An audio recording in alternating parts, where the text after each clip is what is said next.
Matters of the heart and music to soothe your soul. We're celebrating Reggae Month and also protecting that valuable organ, all inside these pages of Jamaica Magazine. Hi, I'm Adrian Atkinson. Thanks for joining us. This is the show with the information you need to know. We discuss a very timely issue. There's lots to know and share. Lift up your head and hold it up high. We know that we'll win the prize.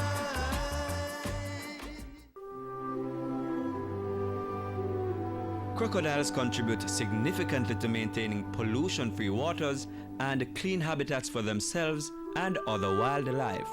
They serve a purpose in our marine ecosystems. Them being scavengers, they help with the health of our marine systems, which impacts the fish that we like to eat in Jamaica. Every wildlife, plant and animal, has a linkage to the ecosystem that makes it healthy. Moreover, the crocodile is an endangered species and is protected under Jamaica's Wildlife Protection Act. The penalty for capturing crocodiles, harming them, or having any part in one's possession, living or dead, is $100,000 and up to 2 years in prison. Let's care and protect our endangered species. Stop eating crocodiles.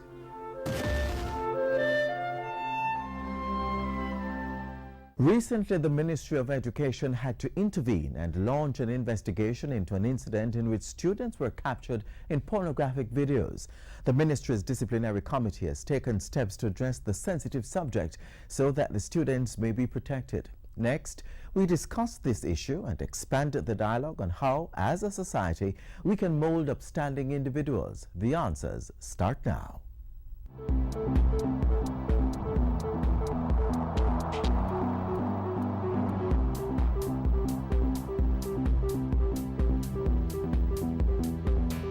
Thanks for joining us for Issues and Answers. I'm Ian Boyne. Today we want to focus on young people and what is happening to them psychologically and sociologically, the things that impact our youth.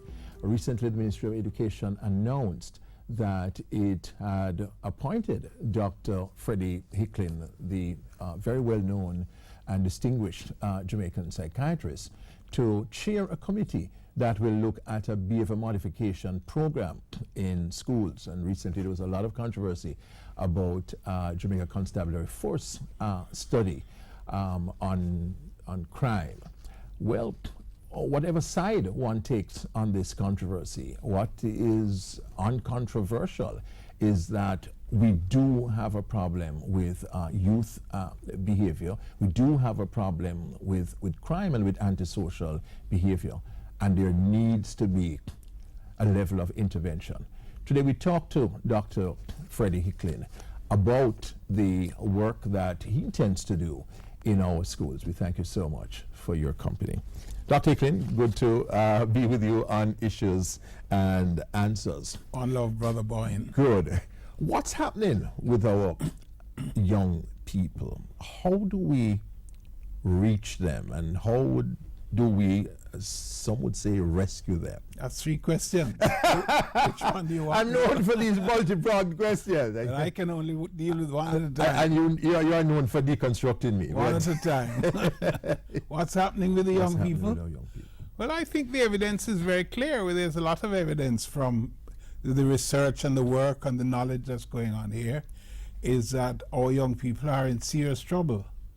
And that I would say there are 40 or 50% of them who are really not coming up to scratch. You know that you have certainly more than 60% of young women in this country are pregnant before the age of 15. You have the fact that 50% of young people are dropping out of school before grade 11 without any kind of background education, there are some huge problems. You know, there is a huge issue of childhood sexual abuse. There is a huge problem of criminally related violence and murder, which is mainly promulgated within the young people of our society. So I think we are going to be in grave denial if we don't accept and realize that our young people are in danger in this society and that we are all to blame. We have to bear the responsibility of making them as they are. So how do we devise an intervention that can be effective? I guess we first of all have to come together and sit down together and talk together. We then have to be insightful of our own responsibility in bringing the problems that have come in the country, and then look at the number of fantastic interventions and programs that have been done all over the country for generations to salvage young people. We have seen it over and over and over again. So on the one hand, you have the things that are positive, on the other hand, you have the things that are negative, and that we have to find a way to turn the negative into a positive, which is a well-known behavior modification programmatic, where you can move from the negative to the positive. Once you have a clear understanding of dialectics, that you can move from one side to the other, because everything is on a continuum. So we have to be able to find the risk factors, we have to find the positive catalytic factors, we have to look at the things that work, and we have to find the people who know how to make it work, and then just flip it. I think it's fairly easily done, but the most important issue is to have the internal and political will to be able to get the thing done. It is we who are the elder generation, I believe, who are the major instigators of holding us back. And therefore, some of us will have to help to reverse some of the things that have gone bad. We're speaking to the well-known psychiatrist, Dr. Freddie Hicklin, recently appointed as chair of a committee to deal with behavior modification in our schools. We take a break, but we'll be right back.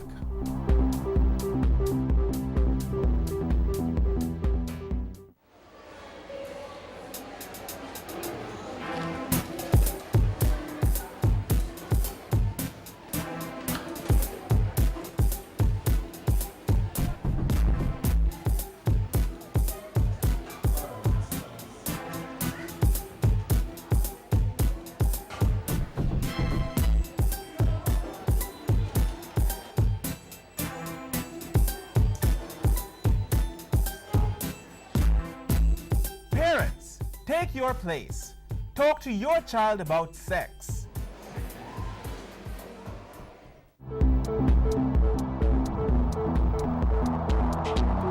Welcome back. We're speaking to the well-known psychiatrist, Dr. Freddie Hicklin, appointed to chair a committee by the Ministry of Education to deal with behavior modification in schools. The ministry wants to put together programs for particular schools which are having problems with the socialization of students, and Dr. Freddie Hicklin is leading that charge. Dr. Hicklin, how will the committee go about its work? And one question. Second question is, how do you respond to those who say that the problems in the homes, in the communities are so overweening that the schools really can't do much? Well, let me answer the first one first. What we have to do is to get the people who have knowledge, information, and experience in this area to come together and sit down and talk about it on all sides of the agenda, you know, that so that we can have a multifaceted discussion about what is known at this time and what works in our country and in our people and in our young people. There's been fantastic amount of work that's been done, both from a diagnostic point of view and a therapeutic point of view. So we have to recognize that there are a number of people who are working in silos all over the country with things that work. There are schools that work, that there are teachers that work. There are 25,000 teachers in the country, you know, so we have to recognize what is. Having done that, we sit down and we talk about it together and we come to a consensus. And once you move to a consensus, then you create an action plan for working the thing out. I think that's the first question. The first question, yes. The second question, just reframe it. The overweening circumstances of the home, of the communities, and therefore the enormity of the challenge for the schools to really do anything. Mr. Boyne, look at where we have been coming from in our history. We are much better off now than we have ever been before in terms of almost anything that you can think of. You know, so we have been coming from a position of abject poverty and slavery where we had no freedoms and nothing over 200-300 years ago. We have moved through all kinds of political shenanigans in which we have become politically free, and now we are striving to become economically free. So the reality is that things have been progressively increasing over the last 400 or 500 years for the people of this country, and therefore not fast enough for many people. Well, hey, to me it's been incredibly fast. Yeah, there are certain things that have not been fast, I believe, because of the inefficiencies of our own people, as well as certain other factors from outside of the country, and also certainly within the structural construction of the society in which we have to work in. But all of these things are variables that we can handle. So the fact is that I am not going to take a negative view on this issue at all. I do not believe that it's all doom and gloom at all, not at all. Where my researches show that there are maybe 60% of the people who have done extraordinarily well and 40% who have not done well. And in the 40% of the people who have not done well, there are people who have done pretty badly because of certain directions in which they have taken, and that we in the 60% have not exercised the diligence, the due diligence, and the structure, creating the structure to negate those issues. You know, the business of freedom is not free. Freedom comes with great costs, and therefore, if we go into political freedom and unleash a belief that everything is free, then what you are really sparking is anarchy, where you are indeed encouraging people to break laws and to do things in the name of freedom, which really just makes no sense. Yes. You have done actual work. You have practical experience working already with students, with some schools, and I gather with enormous positive results. Could you talk a little bit about that? Well, in my retirement age, I've been working with 8-year-olds, and I've been working with young people since I've been starting working in psychiatry. 25% of my practice has always been with people under the age of 18. So I understand the business of young people and the problems in this country. But in the last 10 years or so, I have been focusing my direction on the children of 8-year-olds. Not that I think it's important that we recognize that if we're going to solve the problem, we have to take a life cycle approach, and that we have to break the life cycle down into let's call it a 0 to 6 age group, a 6 to 12, a 12 to 18, and then above 18. And then we have to devise therapeutic programs for each of these areas.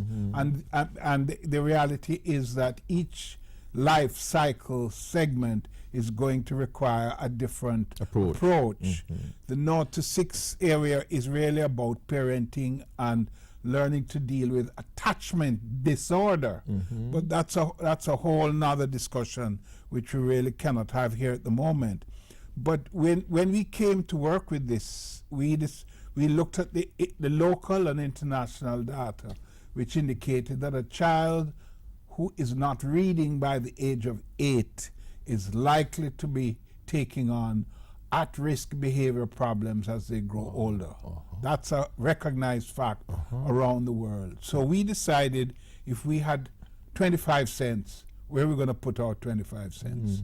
And we've decided to put our 25 cents with the 8-year-olds. And so what we did is to go to one of the primary schools who was performing worst in the country, and we made a collaboration with the principal and the head, the vice principal, and said, give us 30 of your worst performing academically and behavioral 8-year-olds who have failed the grade 3 test, and give us an opportunity to work with that group using psychological techniques and cultural techniques to create a process which we have called cultural therapy.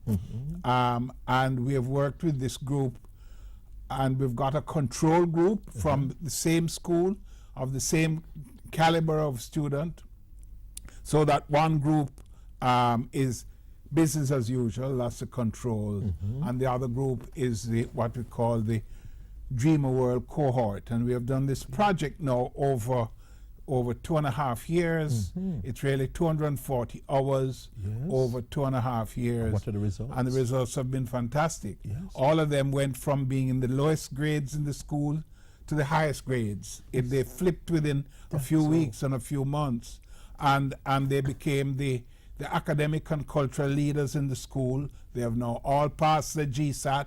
They have all gone into high school, and you know the expectation of this cohort was that they were all going to fail GSAT and they would not go into high school. We have just shown them that with our own psychological and cultural therapy techniques, you can flip this. We have done this scale-up work in 4 other primary schools in this last year, to 2013. And it's just amazing. In one school where we started out with 25 kids who were scoring at 30% and less in the grade 3 tests, within 6 months, there were all 9 of them, of those 24 kids, were now scoring in the 95 percentile levels, and they were in the academic honor rolls of the school. So in other words, we know that we can flip this thing. It can be done quite easily, you know. But quite easily if once you have the right ingredients and you have the political will. It requires some resources as well. So you come to this chairmanship of the committee to deal with behavior modification in schools with a great deal of experience. And aggressivity. Well, we know that about you. Dr. Freddie Gill, the well-known and controversial psychiatrist appointed by the Ministry of Education to deal with behavior modification in schools and to deal with low achievement, as well as a number of other dysfunctionalities in school. We thank you for your company on Issues and Answers. Next week we'll be back. Until then, Ian Boyne wishing you a pleasant day.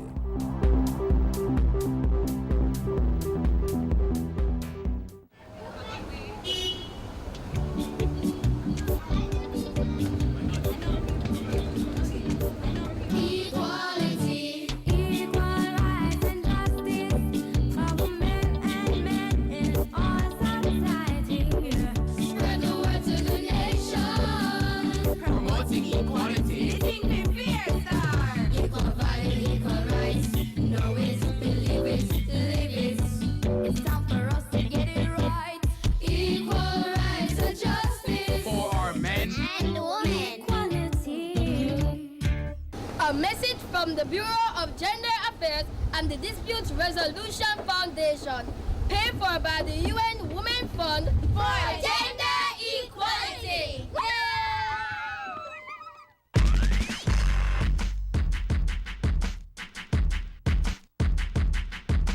Know your numbers. This is the theme and thrust for the Heart Foundation of Jamaica's Heart Month 2014, which is celebrated yearly during February. The numbers in this instance don't refer to the mobile digits of your friends or loved ones, but rather the results of various tests that should be done to determine if you are at risk of or have heart disease. The leading cause of death for us in Jamaica is cardiovascular disease. Contributing factors: hypertension, high cholesterol, and elevated sugar levels. Have you been checked recently? Do you know your blood pressure or cholesterol numbers? How about your blood sugar levels? If you don't, you're not adequately informed to put up a strong fight against cardiovascular disease. Visit your doctor or the nearest health facility and check numbers. Prevent heart disease.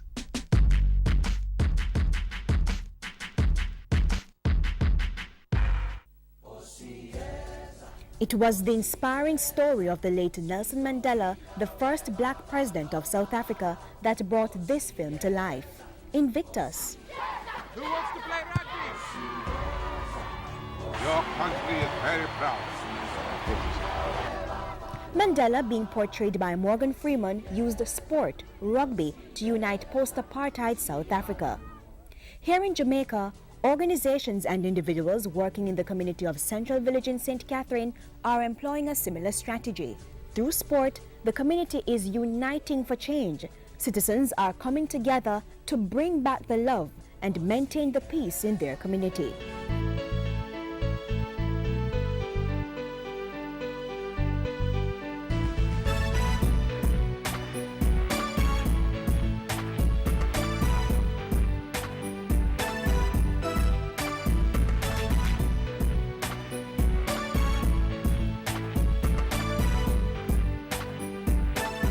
The Ministry of National Security has taken note of Mandela's words. Sport has the power to change the world, to inspire and unite people. So in conjunction with a number of non-governmental organizations, the police, churches and community members, the National Security Ministry is using its Unite for Change campaign to organize Corner League football competitions as part of a series of interventions in violence-prone communities. Central Village is one such community moving full speed ahead with the initiative, organizing Football Sundays, a combination of football, netball and counseling sessions for children to promote peace in the community. I came here at first and saw this field, and I know this field. This field was a battlefield instead of a play field. But things have changed for community members. The field is now what they term a business field for teams participating in the seven-a-side knockout competition. Each team enters with $1,400 and the winner receives $15,000, bragging rights, and the Unite for Change trophy from the Ministry of National Security. You're stupid now. Oh, still cool, man. Here's Alden in a shot. The football teams in Central Village are apparently huge fans of popular clubs in Spain's La Liga football competition and the English Premier League in England. They proudly sported the jersey templates of teams like Real Madrid, Barcelona, Manchester City and Arsenal.